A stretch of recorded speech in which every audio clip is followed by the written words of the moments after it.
Here I've got Xiaomi Redmi 6 Pro, and let me show you how to locate IMEI and serial number on the following device. So you have two possibilities. Let's start with the first, quicker method, but it will show you only the IMEI number, and just open your phone dialer, then enter a secret code, which is *#06#.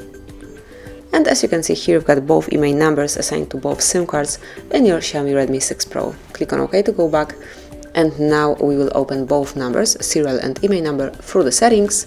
So at first you have to open the settings, then click on About Phone.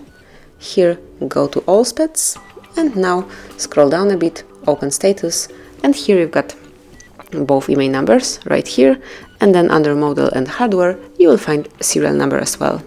And this is it. This is how you can locate IMEI and serial numbers. Thank you for watching. Please subscribe our channel and leave the thumbs up.